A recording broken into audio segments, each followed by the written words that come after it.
오늘부터는 우리 수요예배 시간에 우리 지난주까지는 주님의 기도에 대해서 함께 우리가 살펴보았는데요. 기도에 대한 부분들을 함께 쭉 돌아보고 점검해 봤는데, 여러분 혹시 생각나시는 거, 우리 주님의 기도를 배우고 나누면서 거의 한 2달 반 가까이 배우고 나누면서 혹시 여러분 생각나시는 거, 또 여러분의 마음과 여러분의 기도의 삶 가운데 혹시라도 이게 이런 것이었구나 라고 하면서 뭔가 변화가 있거나 뭔가 좀 새로운 은혜를 경험하신 부분들 혹시 있으세요?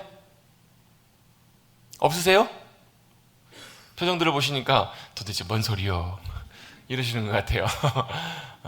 없어도 괜찮아요. 다음에 또 나누면 되거든요.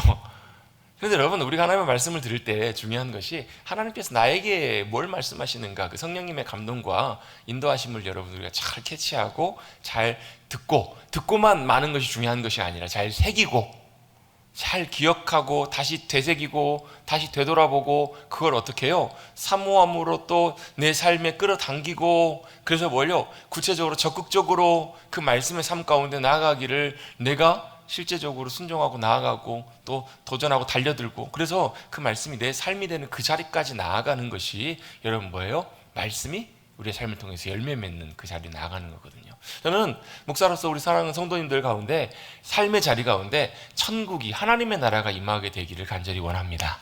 어떻게 해요? 천국의 원리가 그렇잖아요. 씨가 뿌려지는 것처럼 천국은 뭐라고 주님 말씀하세요? 씨가 뿌려져요. 그리고 씨가 어떻게 해요? 심겨서 뿌리 내리고 자라서 100배, 60배, 30배 열매 맺는 것, 그게 천국의 원리라고 주님 말씀해 주시잖아요. 그럼 간단하잖아요, 여러분. 안 간단하세요?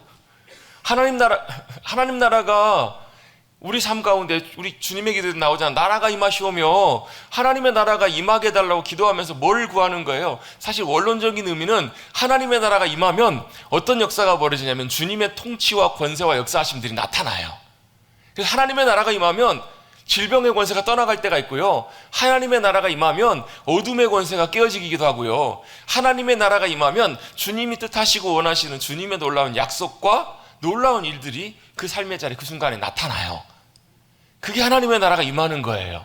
근데 그걸 조금 더 구체적으로 좀 작게 설명해 보면, 조금 더 이제 작은 의미로 설명해 보면, 하나님의 말씀이 들려지고 하나님의 언약의 말씀이 선포되고 우리가 그 말씀을 듣고 어떻게 해요? 우리의 심령 속에 그 말씀이 뿌리 내리고 자라서 어디까지요?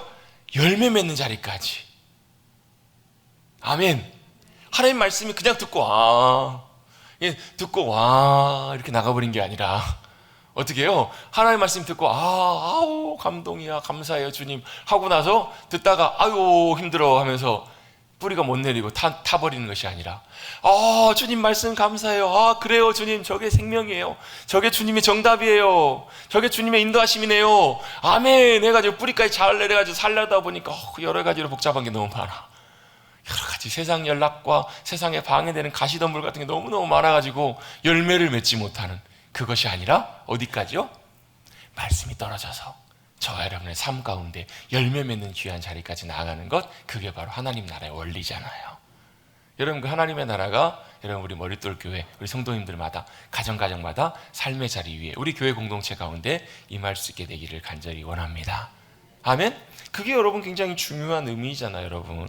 여러분, 주님의 기도를 통해서 여러분 뭘 배우고 느끼셨는가? 여러분 그 주님의 기도를 다시 한번 정리하면서 하나님과 우리가 더 귀한 기도의 깊은 관계로, 더 친밀한 관계로 나갈 수 있게 되기를 간절히 원합니다. 왜요? 기도는 단순히 간구가 아니라, 여러분 간구로만 그치면 뭐가 되는 거냐면요, 주고받는 관계로 하나님과의 관계가 바뀌어요. 하나님은 우리를 주고받는 관계로만 부르신 것이 아니고요, 뭘로 부르셨냐면 사랑의 관계로 부르셨어요. 여러분, 사랑의 관계라는 것은 뭐냐면, 특징이 뭐냐면, 사랑의 관계는요, 주고도 아깝지가 않아요. 이게 항상 줘도 아깝지가 않아요. 우리가 여러분 사랑의 관계가 아니면요, 내가 주면 받아야 마음이 편해요. 내가 주고 나면 계산이 된다니까요. 근데 사랑의 관계는요, 계산이 안 돼요. 그래서 여러분, 하나님과 여러분과의 관계에서 하나님이 여러분 계산 없이 저와 여러분에게 다 주셨거든요. 근데 여러분이 계산기 들고 하나님 앞에 나아가면 하나님 섭섭하세요. 섭섭하시다니까요. 기도하면서 우리는 그런 마음이 은근히 우리 속에 담겨 있어요, 안에가. 그게 이제 율법주의라고 표현할 수도 있는데요. 뭐가 있냐면, 내가 요만큼 했으니까 하나님 요만큼 내놓으라는 거예요. 내가 요만큼 잘했으니까 하나님 요만큼 했으니까 하나님 요만큼 내놓으시라는 거예요. 여러분, 이런 논리가 하나님과의 관계가 아니라, 하나님과의 관계는 무슨 관계냐면 사랑의 관계예요. 내가 왜 헌신하고 순종하는가 조금 이따가 이제 우리 십계명 부분들 나누면서 잠깐 제가 나누겠지만요. 여러분 하나님과의 관계가 여러분 주고받는 관계가 되면 뭐가 되냐면 하나님과의 관계가 더 이상 가까워지지가 않아요. 여러분 물론 여러분 동네 여러분 자주 가시는 단골 가게에 그 사장님하고 친해질 수 있죠. 그죠? 친하신 분들 계시잖아요. 근데 여러분 1차적으로 여러분 우리가 그 가게에 가는 이유는 뭐예요? 사장님하고 사귀시려고 가시는 거예요? 그 사장님하고 친해져 가기 위한 목적이 아니라 원래는 뭐예요? 물건을 사고 받기 위해서 가는 거잖아요. 근데 그렇게 지내다 보니까 어떻게 되는 거예요? 가까워져요. 그럼 나중에 너무너무 가까워져 가지고 어떨 때는 물건 안 사러 갈 때도 사장님 그냥 놀러 만나러 가는 거예요. 사장님 요즘 잘 지내세요? 요즘 뭐 아우 덥네요. 이러면서 들어갈 수 있겠죠. 이게 뭐예요? 이 관계가 달라지는 거예요. 여러분 하나님과의 우리와 관계는 여러분 물건 사고 팔고 우리가 요만큼 드렸으니까 하나님 요만큼 주시고 이런 관계가 아니라는 거. 왜요? 하나님께서 먼저 저와 여러분에게 사랑의 관계로 다가와 주셨잖아요. 다 주시고 다가오셨어요. 아무런 조건 없이. 여러분 하나님이 조건 없이 주시는 그 사랑과 은혜를 여러분 받으시는 여러분들 되시길 간절히 원합니다. 여러분이 먼저 그걸 받아야 내가 그 하나님의 사랑과 내가 얼마나 큰지를 알아야 나도 그렇게 주님 사랑할 수 있거든요. 그럼 성경에서 보면 사실 십계명의 의미도 그거지만 하나님께서 우리에게 요구하시는 게 뭐예요? 다른 거 원하시지 않으세요. 헌금 원하시는 것이 아니에요. 예전에 어떤 분이 막 오해를 하셔가지고 막 그런 얘기를 하세요. 헌금 강조하고 막 이런다. 아니 저는 여러분에게 헌금 강조하고 싶은 마음은 없어요. 다만 여러분이 믿음의 삶 가운데 헌금이 어떤 의미인지를 여러분이 알고 하나님 기뻐하시는 온전한 주님 앞에 드림의 삶으로 나아가는 것, 그게 중요하기 때문에 제가 가르쳐야 될 의무와 책임은 있지만 여러분에게 여러분 교회를 위해 헌금하라, 하나님을 위해 헌금하라, 여러분 자신을 위해 헌금하라, 여러분 저는 이렇게 별로 가르치고 싶은 마음이 없어요. 왜요? 헌금의 진짜 의미가 중요한 의미가 있기 때문에 그래요. 헌금은 뭐 하는 거예요? 헌금은 왜요? 여러분 하나님 때문에 받은 은혜와 사랑에 너무 감사해서 내 사랑의 마음 담아 주님 앞에 기쁨으로 기꺼이 드리는 것이, 자원해서 드리는 것이 여러분 헌금이에요. 여러분 자원해서 드린다는 의미도 여러분 잘 이해하셔야 돼요. 어떤 분들은 자원해서 드리니까 내가 뭐 하나님 앞에 100원 드려도 상관없지, 뭐 1000원 드려도 상관없지. 여러분 상관없겠지만 여러분이 드린 거기 안에 뭐가 담겨요? 여러분의 마음이 담겨요. 여러분의 사랑이 담겨요. 예전에 제가 자주 좋아했던 식당이 하나 있는데 그 식당의 특징이 하나 있어요. 그 식당은요 메뉴가 간단해요. 메뉴가 딱 한 가지인데 또 뭐 또 간단하냐면 거기에는 가격이 없어요. 자기가 내고 싶은 만큼 내요. 먹을 만큼 먹고, 자기가 내고 싶은 만큼 먹고 부득이하게 카드로 계산할 때만 얼마를 이렇게 계산을 해요. 현금으로 낼 때는 자기가 내고 싶은 만큼 내는 거예요. 여러분 얼마 내실래요? 저는요 그 식당이 너무 맛있어가지고요 그래도 어느 정도 아주 많이는 안 넣었지만 그래도 어느 정도 이 정도 내면 되겠다 싶은 만큼의 돈을 냈어요. 나중에 몇 년의 시간이 지난 다음에 정책이 바뀌었어요. 그 가게가 옮기면서. 왜 그런가 봤더니 그걸 너무 악용하는 사람들이 너무 많은 거예요. 원래 처음에는 그 식당이 좀 복음의 마인드를 가지고 시작했거든요. 그래서 누구나 어려운 사람도 언제나 와서 편안하게 먹고 갈 수 있도록 그렇게 이제 그런 정책을 펴고 시작을 했는데 그걸 너무 많은 사람들이 악용을 하는 거예요. 여러분 하나님의 사랑과 은혜도 여러분 악용하시지 마세요. 여러분 받은 은혜 감사함과 기쁨으로 드리시되 자원하는 마음으로 드리시되 여러분 정말로 하나님의 받은 은혜와 사랑을 여러분이 감격 가운데 경험하시고 누리시고 그것이 어떤 것인지를 아는 만큼 우리가 반응해서 드릴 수 있잖아요. 여러분 헌금도 마찬가지고 헌신도 마찬가지라 그렇게 생각합니다. 여러분 하나님과의 관계가 사랑의 관계로 더 온전해지시고 깊어지시는 여러분들 되시기를 주님의 이름으로 축원합니다. 뭘 통해서? 기도를 통해서, 뭘 통해서? 말씀을 통해서, 뭘 통해서? 우리의 믿음의 삶을 통해서. 그래서 여러분 신앙생활이 뭐라고요? 신앙생활은요 하나님과, 오늘 새벽에 함께 나눴던 말씀이잖아요. 하나님과 우리와의 뭐예요? 사랑의 교제의 관계라고요. 사랑의 사귐이라고. 사귐. 사도 바울도 여러분 로마서에서 오늘 말씀에 나오는 내용이 뭐예요? 사귐. 내가 로마교회 성도들 너희들에게 가서 뭐 하기를 원한다고? 첫 번째는 나 먼저 스페인으로 파송시켜달라 그 말보다 먼저 내가 사랑의 사귐을 나누기를 원한다고. 여러분 우리 머릿돌 교회 가운데 주님 안에서 누리는 귀한 영적인 사랑의 사귐과 교제가 나타날 수 있게 되기를 간절히 원합니다. 그게 가능하려면 뭐가 돼야 되냐면요 한 사람 한 사람이 하나님과의 사랑의 교제 가운데 있어야 돼요. 사귐을 알고 누려야 그게 가능해지거든요. 어쨌든 간에 하나님과의 사랑의 관계, 그것이 여러분 우리 신앙생활의 제일 중요한 목적이고 이유예요. 기도도 마찬가지예요. 기도가 뭐라고요? 하나님 앞에 나아가는 것, 하나님과의 관계예요. 뭘요? 관계가 가까워져야 되잖아요. 하나님과 관계가 더 가까워지고 친밀해져야 되잖아요. 하나님은 그런 하나님의 백성들을 찾고 계시고 기다리고 계세요. 여러분 그 주님 앞에 나가십시다. 그 주님을 기쁨으로 사모해서 더 주님 앞에 나가셔서 주님을 더 알고 주님을 더 사랑할 수 있는 사랑하는 귀한 믿음의 성도들 우리 모두가 되시기를 간절히 다시 한번 주님의 이름으로 축복합니다. 그래서 이제 주님의 기도에 대한 부분들을 이제 나누고요. 오늘부터는 우리가 일반적으로 십계명이라고 부르는 정확한 명칭은 사실 보면 원래 히브리 원어에는 10가지 말씀들이에요. 우리가 십계명이라고 일반적으로 표현하지만 10가지 말씀들, 십계명의 내용들을 좀 살펴보려고 합니다. 잘 아는 내용이시죠? 그죠? 그냥 간단하게 대충 살펴보고 갈게요. 갈까요? 다시 한번 이 내용들을 우리 잘 아는 내용들이지만 한편 살펴보면서 여러분 성경 찬송 맨 앞에 뭐가 있어요? 성경 찬송 맨 앞에 보면 겉표지에 뭐 성경 전서, 뭐 성경 찬송 합본 이렇게 써 있어요. 그리고 바로 넘겨보시면 제일 먼저 나오는 게 주기도문이 나와요. 그리고 그 옆에가 사도신경이 나와요. 맨 뒷장에는 뭐가 나와요? 십계명이 나와요. 왜 그럴까요? 성경을 여러분 감싸고 있잖아요. 중요하니까 거기다 인쇄를 해놨겠죠. 우리가 알아야 되니까 중요하니까 거기 뒤에 인쇄가 되어 있는데 왜 십계명이 중요하고 또 하나님께서 무슨 의도와 무슨 의미를 가지고 우리에게 말씀하셨는지 이런 부분들을 우리가 좀 살펴보려고 합니다. 먼저 여러분 우리가 십계명 하면 여러분 무슨 느낌이 드세요? 여러분 어떤 느낌? 십계명 딱 들으면 대답을 안 하실 때는 방법이 하나 있습니다. 한 분씩 이렇게 불러서 호명하면서 좀 여쭤보면 아주 좋은 방법. 십계명 하면 무슨 느낌이 드세요? 십계명 딱 들으면 우리 양창한 장로님 골똘히 생각하고 계신 것 같아가지고 십계명 하면 무슨 느낌이 드세요? 어이구 권사님 감사합니다. 우리 장로님 이따 권사님한테 맛있는 거 사십시오. 권사님 대답해 주셔서 저는요 십계명 하면 어렸을 때부터 무슨 느낌이 들었냐면 계명이라는 말 자체가 왠지 조금 불편하고 왠지 좀 의무가 막 느껴지는 것 같고 왠지 좀 부담스러운 막 그런 느낌, 그런 어감들이 굉장히 좀 많이 들었거든요. 여러분은 어떠세요? 저하고 좀 비슷한 생각 가지신 분 계세요? 십계명 하면 왠지 좀 저희 아내가 얼마 전에 그러더라고. 애들 보니까 당신이 어떤 스타일인지 알겠다고. 뭐 이렇게 매이는 거 싫어하고 이렇게 하는 것 같다. 어렸을 때부터 저는 좀 그랬던 것 같아요. 그런 거 있잖아요. 뭐 하려고 하다가도 누구 하라 그러면 엄마 아빠 하라 그러면 오히려 더 안 하려고 그러고. 좀 TV 보고 요거 이제 다 5분만 있으면 끝나니까 요거 보고 공부하러 가려고 그러는데 뭐라 그래요? TV 그만 보고 공부하라 그러면 에이 나 공부 안 해. 이런 마음들이 있잖아요. 그러니까 십계명도 왠지 들으면 무슨 마음, 무슨 느낌이 드냐면 왠지 하나님이 우리에게 막 명령하시고 막 우리가 막 거기 따라야 될 것 같고 거기에 막 강제적으로 막 매일 것 같고 막 그런 마음, 그런 느낌이 드는 것이 사실이지 않나. 저는 개인적으로 그런 느낌이 들었어요.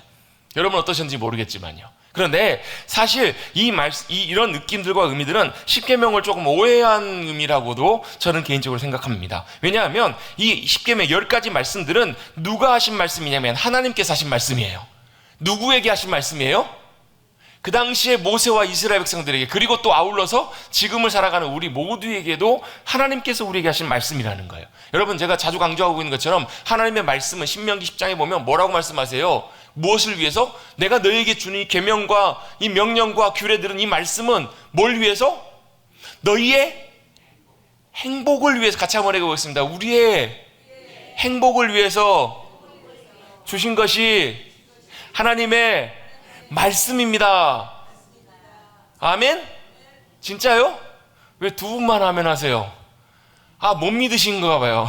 안 믿기시나 봐요. 여러분 제 말이 아니라 여러분 신명기 찾아보세요. 여러분 한번 찾아봐요. 찾으셨죠? 감사합니다. 신명기에 그대로 주님이 강조하고 계시는 이 말씀을 하나님께서 우리에게 여러분 이 66권의 성경을 주신 이유가 누구를 위해서요? 물론 하나님의 말씀이지만 저와 여러분을 위해서 주셨다고요. 저와 여러분의 복과 생명과 승리를 위해서 저와 여러분에게 주신 것이 바로 하나님의 말씀이라는 거예요. 여러분 이런 의미에서 놓고 본다면 이 십계명도 마찬가지입니다. 여러분 단순히 우리에게 의무와 우리에게 뭔가 짐을 지어주시기 위해서 주신 것이 아니라 하나님께서 저와 여러분을 위해서 주신 말씀이라는 거예요. 자, 십계명도 어디에서 어떻게 주어주신 것인가, 이 말씀의 배경을 잠깐만 좀 먼저 살펴보고 정리할 텐데요. 오늘은 십계명의 내용들을 하나하나 다 구체적으로 살펴보지는 않을 거고요. 우리 개론, 처음에 십계명의 의도와 배경과 내용들 이런 것들 몇 가지를 좀 살펴보려고 합니다. 자, 이 십계명은 어디서 주신 말씀인가? 이스라엘 백성들이 어디에 있다가 애굽에서 뭐 하고 있었어요? 애굽에서 종살이를 몇 년 동안 했어요? 400년 동안이나 종살이 했어요. 여러분 우리나라가 여러분 일본에 70년 동안 35년 동안 35년 동안 그 곱하기 1을 했네. 36년 동안 우리나라가 일본의 압제 가운데 있었어요. 그 여러분 36년의 시간이 어떤 시간이었나요?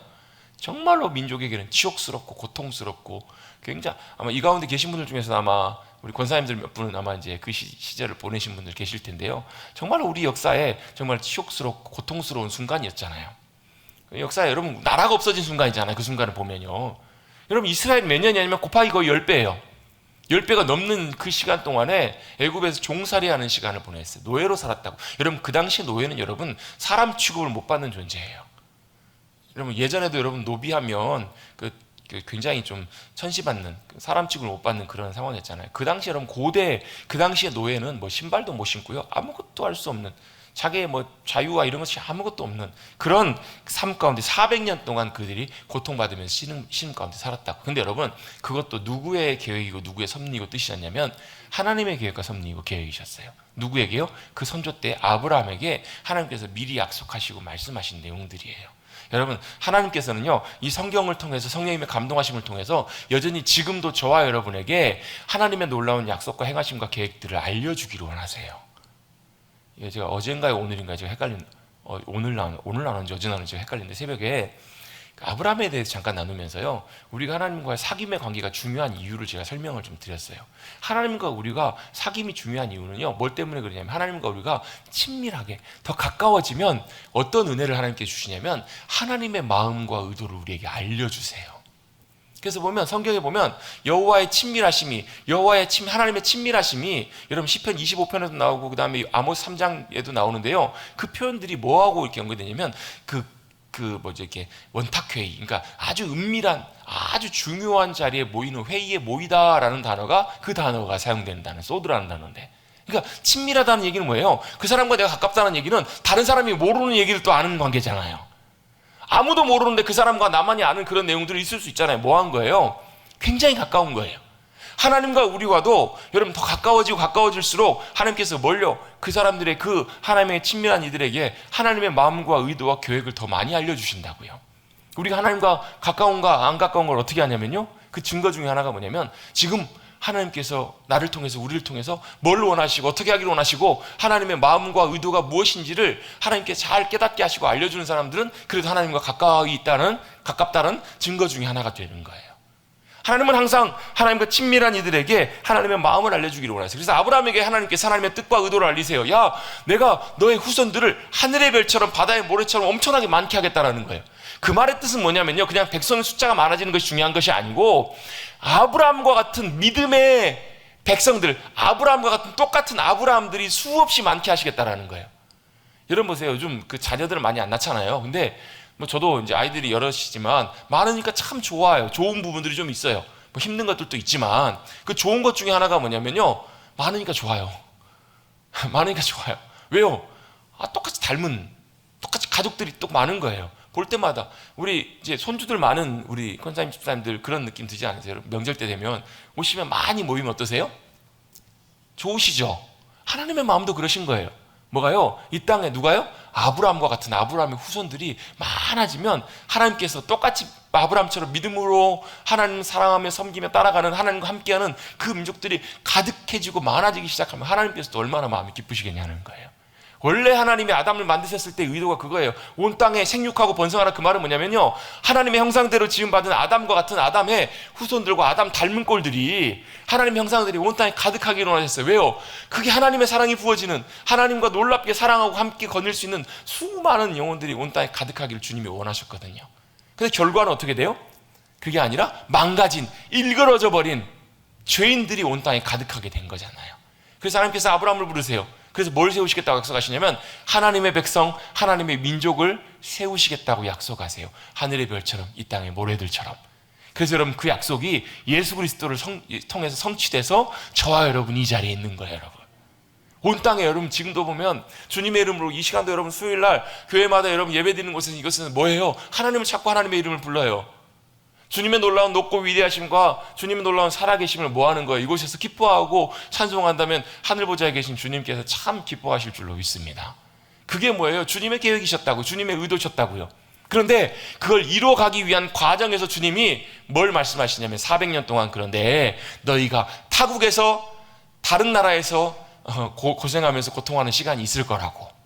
여러분, 하나님께서는 때때로 우리에게 고통스러운 순간과 광야와 같은 길들을 우리에게 예비하실 때도 없었으면 좋겠어요. 그런데 있어요. 왜요? 그것이 어떤 경우에는요, 우리에게 더 유익한 하나님의 의도를 우리에게 나타내 주시는 귀한 계기인 경우들도 굉장히 많기 때문에 그래요. 여러분, 눈 크게 또 잘 찾아보십시다. 뭘요? 고난 가운데서도 하나님께서 우리에게 예비해 주신 참 귀한 선물들을요, 고통 가운데 우리를 새롭게 하시고 정금처럼 만들어 가시는 하나님의 섭리와 의도들을 여러분 눈 크게 뜨고 잘 보십시다. 다들 보니까 고난은 그래도 노 하시는 분위기예요. 어려움은 노 하시는 것 같아요. 근데 하나님께서 그렇게 인도하세요. 이스라엘 백성들을 400년 동안 종살이 하다가 고통 가운데 하나님 앞에 신음하고 부르짖어요. 고통 가운데 외쳐요. 어제 저녁 기도회 때 함께 나눴던 말씀 출애굽기 3장에 보면 하나님께서 뭐 하셨다고요? 이스라엘 백성들의 그 처지와 상황들을 보셨고 그들의 부르짖음을 들으셨고 그들의 모든 상황들을 주님이 아셨대요. 그리고 친히 어떻게 하세요? 주님이 이제 그들 가운데 오셔서 누구를요? 모세를 보내셔서 주님의 이제 구원의 역사를 나타내시는 거예요. 주님께서 어떻게 해요? 애굽에서 종살이하고 애굽에 붙들려 살던, 자유 없이 살던 그들을 하나님께서 이제 애굽의 속박으로부터 구속해 주시고 꺼내 주시고 자유케 해 주신 사건이 바로 출애굽 사건이잖아요. 하나님께서 이스라엘 백성들을 애굽에서 자유케 해 주신 줄로 믿습니다. 뿐만 아니라 저와 여러분을 죄와 사망의 권세로부터 자유케 해 주신 줄로 믿습니다.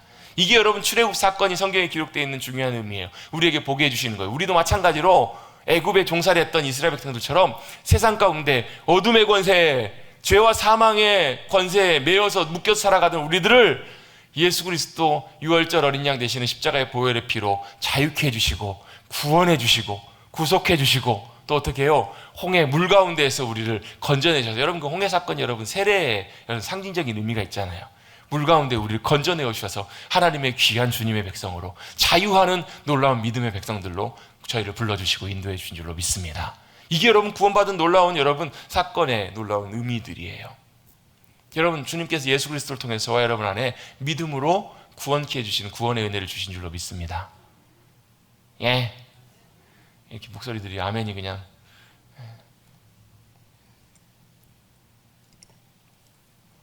여러분 이 구원의 의미, 구원의 은혜, 이 감격들을 여러분 늘 여러분 놓치지 않고 살아가시는 우리들이 돼야 돼요. 왜요? 여러분 그 이사야 12장 6절 3절 말씀 보면요, 구원의 우물들에서 기쁨의 우물들을 계속 퍼올리래요. 여러분 아무것도 기뻐할 일이 없고요, 아무것도 감사할 일이 없어도 여러분 내가 하나님께서 애굽에서 이스라엘 백성들을 건져내어 주신 것처럼 우리를 예수 그리스도의 십자가의 피와 세례의 놀라운 성령님의 또 물과 성령님으로 거듭나게 해주시는 귀한 은혜로 말미암아 우리를 거듭나게 하시고 우리가 구원받았다는 그 하나만으로도 여러분 우리 안에 여러분 얼마나 감사하고 기뻐할 일들이 넘쳐날지 몰라요. 여러분 아침마다 눈 뜰 때마다 뭐예요? 주님의 은혜를 다시 한번 믿음으로 바라보며 거기서 우물에서 물을 퍼올리는 거예요. 여러분 아침에 우물 옛날에 물 퍼보신 분 계시죠? 아침에 여러분 밑에 물 퍼올리면 여러분 얼마나 시원한 물이 올라와요. 여러분 우리 오늘 시원하게 해줄 수 있는 여러분 하나님의 은혜가 구원의 감격 가운데 흘러넘쳐나는 거예요. 그게 바로 이스라엘 백성들이고 바로 그것이 저와 여러분 구원받은 하나님의 거룩한 백성들, 주님의 귀한 자녀들이라는 거예요. 하나님께서는 이스라엘 백성들을 바로와 애굽의 손에서 꺼내어 주셨습니다. 그리고 자유케 해주셨습니다. 그리고 바다 가운데 구원하시고 유월절 사건과 홍해 사건으로 그들을 건지셔서 그들을 이끌어 가신 곳이 어디냐면, 그들을 데리고 가신 곳이 어디냐면 하나님의 가나안 땅 들어가기 전에 그들을 이끄셨던 목적지가 어디였냐면 시내산으로 그들을 부르세요. 출애굽한 다음에 하나님께서 그들을 인도하신 곳이 바로 어디냐면 시내산이에요. 왜 그들을 시내산으로 데려가셨을까? 그들을 왜 하나님께서 그들을 데려가신 이유는 아주 중요한 이유가 있는데요, 바로 뭐냐면 그들을 구원하시고 부르시고 자유케 하신 바로 하나님과 하나님의 백성들, 그들 사이에 뭐 하기 위해서요? 언약을 맺으시기 위해서, 약속을 맺으시기 위해서 그들을 시내산으로 불러주셨다는 거예요. 그래서 저는 이 시내산 사건을 이렇게 설명합니다. 이 하나님과 하나님의 백성들 사이에 이 언약을 맺는 예식이 뭐와 같냐면 결혼식과 같은 그런 의미가 있다라는 거예요. 결혼식은 뭐 하는 거예요? 사랑하는 남녀가, 사랑하는 신랑과 신부가 서로 사랑을 약속하고 서약하고 다짐하면서 이제는 뭘요?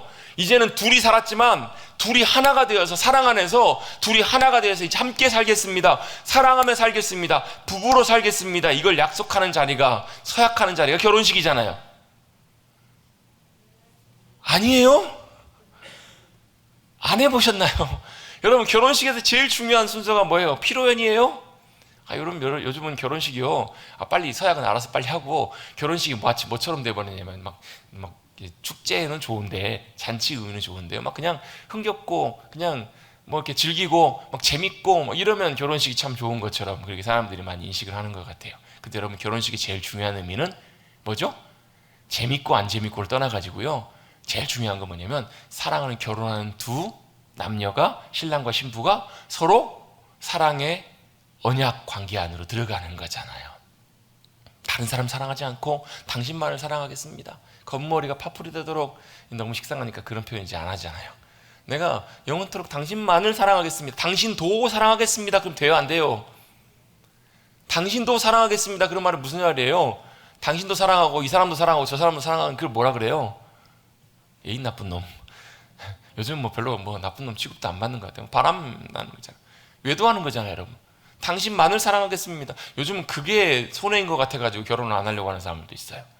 여러분, 근데요, 하나님은 저와 여러분만 사랑하셔서 이 땅 가운데 아들 예수 그리스도 보내주신 줄로 믿습니다. 여전히 변함없는 사랑으로 저와 여러분을 초대하고 계세요. 어디로요? 그 귀한 사랑의 자리로, 언약의 자리로 부르세요. 그래서 그걸 확증하는 자리가 어디였냐면 시내산이에요. 그래서 여러분, 이 시내산의 이 언약의 사건들 내용들을 여러분 우리가 잘 기억하고 알고 있는 것이 굉장히 중요한데, 이 가장 첫 이 사랑의 언약이 시작되는 자리가 어디냐면 출애굽기 19장 3절부터 6절까지 말씀이에요. 여러분, 출애굽기 19장 3절부터 6절까지 말씀 우리가 잘 아는 말씀인데 우리 같이 한번 앞에 장 한 장만 넘겨가지고 같이 한번 읽어보겠습니다. 출애굽기 19장 3절부터 6절까지 말씀 같이 한번 읽어봅니다. 시작. 모세가 하나님 앞에 올라가니 여호와께서 산에서 그를 불러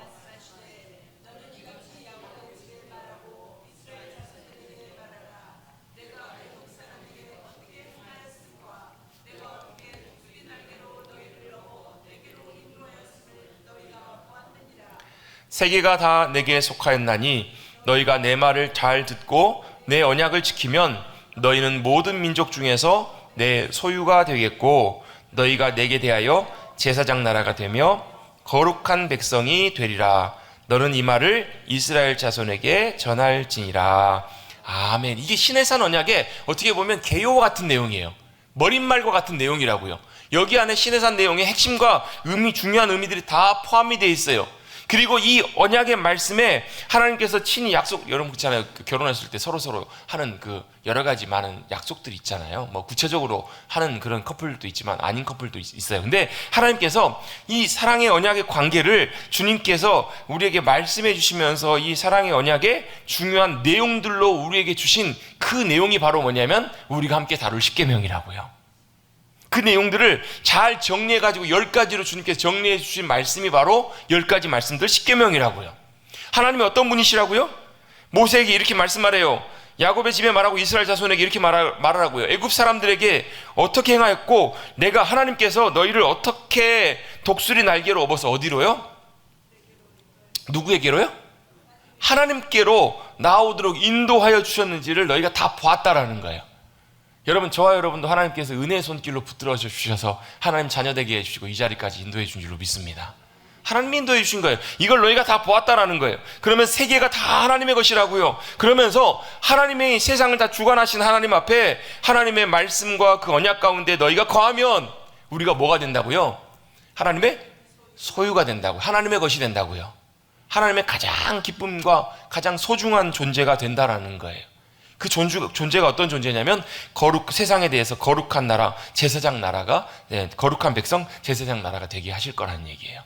여러분, 저와 여러분은 이 땅 가운데 살아갈 때 하나님의 제사장 나라, 거룩한 백성으로 부름받은 존재들이에요. 그 말은 뭐냐면 우리가 누구의 것이 하나님의 것이고 이 땅 가운데 하나님의 거룩한 영광과 하나님의 귀한 사랑과 구원의 역사하심들을 나타내는 귀한 통로가 되게 하신다라는 거예요. 여러분, 저와 여러분을 하나님께서 그렇게 귀하게 불러주신 줄로 믿습니다. 여러분, 이 언약이요, 이 내용들이 여러분 성경을 관통해서 구약을 관통해서 쭉 예수 그리스도를 통해서 구원받은 우리까지도 다 연결되는 하나님의 언약이고 약속이에요. 여러분, 성경은 무슨 책이에요? 약속의 책이라고요. 그래서 여러분 구약과 신약이라고 부르잖아요. 하나님의 언약의 책이 바로 성경이에요. 여러분, 그 약속이 뭐예요? 여러분, 약속하신 그 약속이 뭐죠? 여러 가지 약속들이 나오는데요. 가장 첫 약속들, 창세기 초반부터 나오는 에덴 동산에서 하셨던 약속, 그 다음에 노아에게 하셨던 약속, 아브라함에게 하셨던 약속, 여러 약속들이 있는데요. 모세에게 하신 약속, 다윗에게 하신 약속들이 있는데, 그게 결국은 예수 그리스도를 통해 성취돼요. 그리고 이 언약이 성경이 처음부터 끝까지 쫙 관통하는데요. 그 가장 중요한 핵심이 바로 뭐냐면, 하나님께서 저와 여러분을 뭘로 부르셨다라는 거예요? 하나님의 백성으로 부르셨다라는 거예요. 그 사랑의 관계 안에서 뭐가 되기를 원하시는 거예요? 하나님은 우리가 세상을 향해서 하나님의 거룩한 복의 통로들이 되기를 원하시는 거예요. 그게 바로 뭐예요? 제사장 나라예요. 거룩한 백성으로 살아가는 거예요. 여러분, 거룩한 백성으로 살아간다는 말이 무슨 의미예요? 여러 가지 의미가 있지만요, 거룩하신 하나님이 저와 여러분의 삶을 통해서 함께 하셔서 나타나시는 거예요. 사람들이 하나님을 몰라요. 세상이 하나님이 어떤 분이신지를 몰라요. 하나님의 사랑과 은혜와 능력과 권세를 몰라요. 어떻게 알아요? 저와 여러분을 통해서 알게 되는 거예요. 저와 여러분과 함께 하시고, 저와 여러분이 하나님과 동행하는 삶을 살고, 저와 여러분이 그 언약 가운데 거하게 될 때 하나님께서 그 언약을 통해서 나타내시고 역사하신다고요. 그래서 그 언약의 핵심적인 내용이 바로 십계명이라는 거예요. 하나님께서는 우리를 사랑하시기 때문에 우리도 하나님을 사랑하는 귀한 자리로 나오기를 원하세요. 어떻게 사랑해요? 그 사랑의 구체적인 내용들을 우리에게 표현해 준 것이 바로 십계명의 내용들이라는 거예요. 여러분, 하나님과의 언약 관계 가운데 주님과 함께 믿음으로 동행하며 나가시는 저와 여러분 되시기를 주님의 이름으로 축원합니다. 그래서 예수님께서 이 십계명을 딱 두 가지로 간단하게 설명해 주시잖아요. 뭐라고요? 마태복음 22장 말씀해 보면요, 이렇게 설명해 주십니다. 이따가 잠깐 다시 한번 살펴볼게요. 뭐라고 설명해 주세요? 하나님 사랑, 이웃 사랑. 왜 이게 두 개가 중요해요?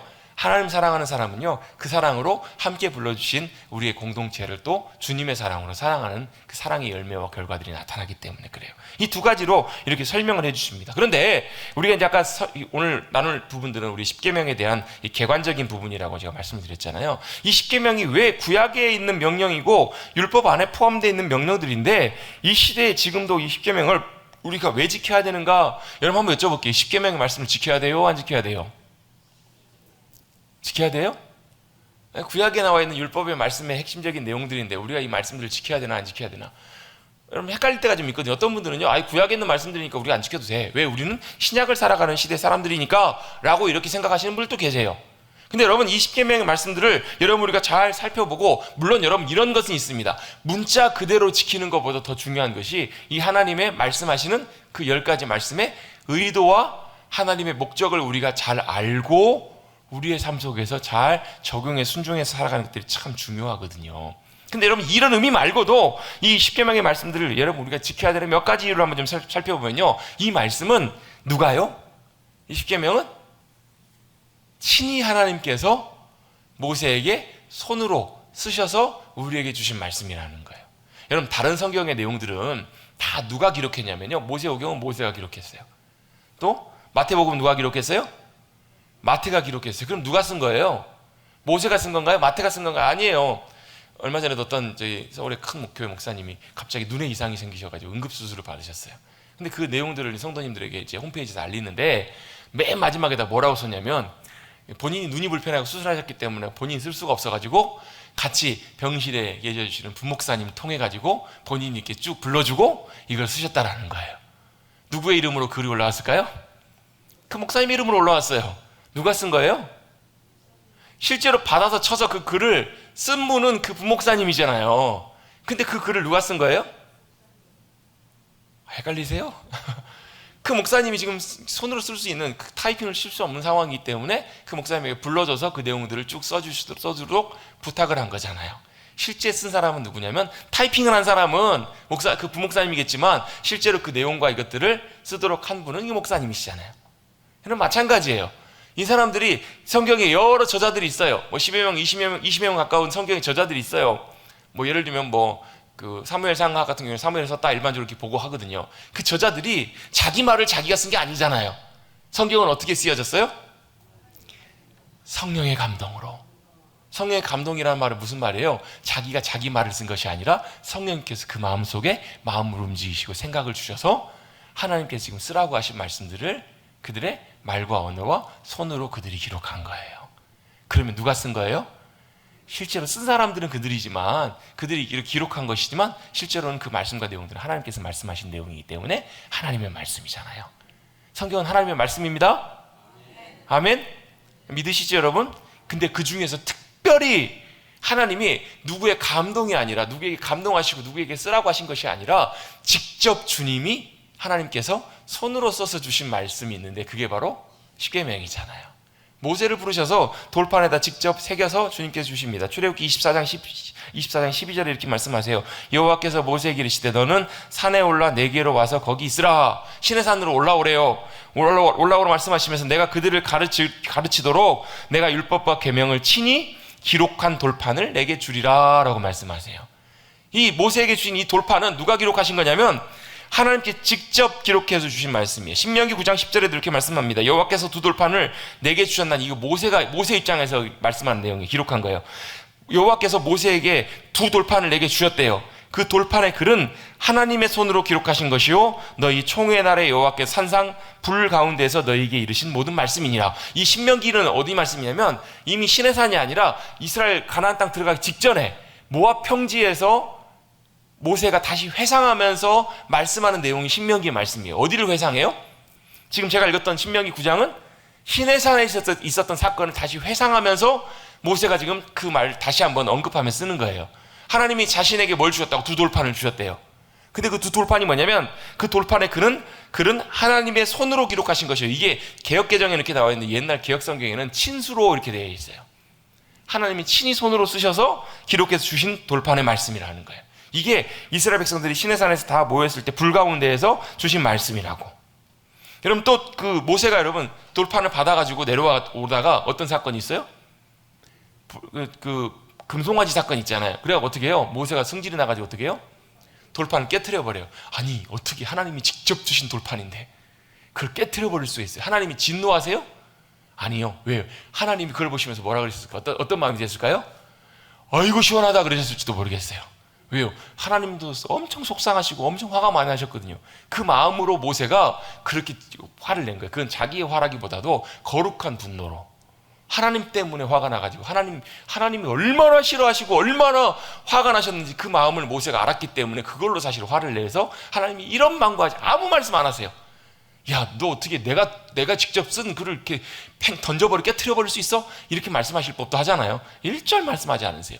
그러면 다시 뭐라고 지금 말씀하시냐면 다시 부르세요. 그래서 다시 그 글을 써 직접 주시도록 그렇게 말씀하신 내용들이 바로 신명기 5장에도 또 이렇게 나와요.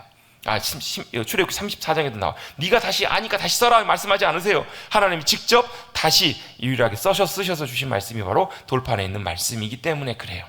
하나님께서 직접 우리에게 쓰셔서 직접 그 말씀을 주셨습니다. 또 그 언약의 말씀들을 우리가 지켜야 되는 두 번째 이유가 있는데요. 두 번째 이유는 바로 뭐냐면 신명기 5장 1절부터 3절까지 말씀에 보면 이렇게 말씀합니다. 모세가 온 이스라엘을 불러 그들에게 이르되 이스라엘아 오늘 내가 너희 귀에 말하는 규례와 법도를 듣고 그것을 배우며 지켜 행하라. 우리 하나님 여호와께서 호렙산에서 우리와 언약을 세우셨나니. 자 보세요. 마지막 3절이 중요해요. 이 언약은 여호와께서 우리 조상들과 세우신 것이 아니요. 이 말이 여러분 맞아요 틀려요? 아니 조상들과 먼저 세우셨잖아요. 시내산에서 40년 전에 거기 지금 있는 모압 평지에 있는 그들은 이미 여러분 40년 지난 다음에 시내산에 있었던 사람들은 이미 다 죽었거든요. 그리고 여기 지금 하나님의 말씀을 모세 말씀 듣는 이들은 가나안 땅에 들어갈 새로운 세대예요. 다음 세대라고요. 그런데 그들에게 모세가 말씀하면서 뭐라고 하냐면 이 언약은 여호와께서 우리 조상들과 세우신 것이 아니요. 이 말은 조상들과 안 세우셨다는 말씀이 아니라 조상들과도 세우신 이 언약이 바로 다음 세대인 다음 너희들 오늘 여기 살아있는 우리 곧 우리와 세우신 것이다 라고 이렇게 모세가 설명을 해줘요. 여러분 하나님의 언약은요 하나님의 약속은 특징이 하나 있습니다. 바로 뭐냐면 그 언약은 그리스도 안에서 믿는 자들에게 다 이해가 돼요. 고린도후서 1장에 보면 이런 말씀이 나와요. 우리가 믿음 안에서 그 약속을 받으면 그 약속이 몇천 년 전에 하셨던 약속일지라도 뭐가 되는 거예요? 우리에게도 동일하게 믿음 안에서 작동하는 약속이 된다는 거예요. 바꿔서 표현해보면 하나님께서 호렙산에서 시내산에서 이스라엘 백성들에게 언약을 맺으신 내용들이지만 그 언약의 내용이 단순히 거기에 있었던 사람들만이 뿐만 아니라 누구에게도요 지금을 살아가는 저와 여러분에게도 마찬가지로 약속이 유효하다라는 거예요. 저와 여러분에게 약속이 여전히 유효합니다. 또한 뿐만 아니라 여러분 우리가 하나님의 말씀을 지킨다라는 것, 이 언약을 순종하고 지킨다라는 것은 중요한 의미가 있는데 어떤 의미인가? 여러분 우리가 하나님의 말씀, 십계명의 말씀을 지킨다라는 것은 여러분 십계명의 말씀을 지켜야 되는 이유가 여러분 다시 한번 좀 정리해 볼게요. 여러분 하나님의 말씀을 지켜야 되는 이유가 뭐 때문에 그래요? 여러분 하나님의 말씀 지켜야 돼요? 안 돼요? 지켜야 하잖아요. 하나님의 말씀 왜 지키셔야 돼요? 왜 지키는지도 모르고 지키세요? 지켜야 되니까 지키죠. 지켜야 되니까 지키죠. 근데 여러분 이거보다 더 중요한 의미가 있어요. 여러분 우리는 하나님의 말씀을 지키면 이렇게 생각한다는 거예요. 하나님의 말씀 지키면 복 받고 천국 가고, 하나님의 말씀 지키면 잘 되고, 하나님의 말씀 불순종하고 안 지키면 벌 받고. 여러분 이런 관점으로 여러분 하나님의 말씀을 지키고 안 지키고를 접근하기 시작하면요 문제가 좀 생겨요. 문제가 좀 있습니다. 문제가. 자, 하나님의 말씀을 순종하면 복을 받는다? 여러분 말씀대로 순종하면 당연히 여러분 거기에 하나님의 복과 생명이 따라와요. 그런데 여러분 하나님의 말씀을 순종하고 따라가는 목적과 의도가 그것이 되면 초점이 여러분 말씀하시는 하나님께 가 있는 것이 아니라 뭐에 가 있냐면 우리가 받을 복에 간다고요. 여러분 하나님의 말씀을 순종하는 것은 단순히 복 받기 위해서 순종하는 것이 아니에요. 여러분 하나님의 말씀을 순종하고 따라가면 하나님의 복이 임합니다. 근데요 우리가 복 받기 위해서 하나님의 말씀을 순종하기 시작하면 문제가 생긴다고요.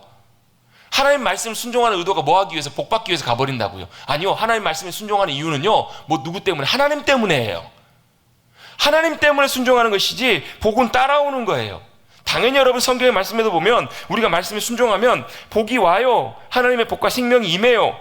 불순종하고 떠나면 우리에게 저주와 벌이 임하기도 합니다. 그런데 여러분 우리가 하나님의 말씀을 순종하는 이유는 그것이 중요한 제일 우선의 이유가 아니라 여러분 우리가 뭐 하기 때문에? 하나님을 사랑하고 신뢰하기 때문에 순종하는 거예요. 하나님을 사랑하고 순종하기 때문에 우리의 여러분 마음과 의도가 주님께 가 있기 때문에 그래요. 여러분 사랑하면요 어떤 일이 벌어지냐면요 그 사람의 말에 귀를 기울이게 됩니다. 사랑하면요 엄마가 아이를 사랑하면 애가 하는 여러분 소리에 계속 귀가 가요. 무슨 소리를 하면 여러분 계속 귀 기울여 듣는다고요. 그래서 여러분 애기가 옹알거리는 소리를 누가 알아들어요?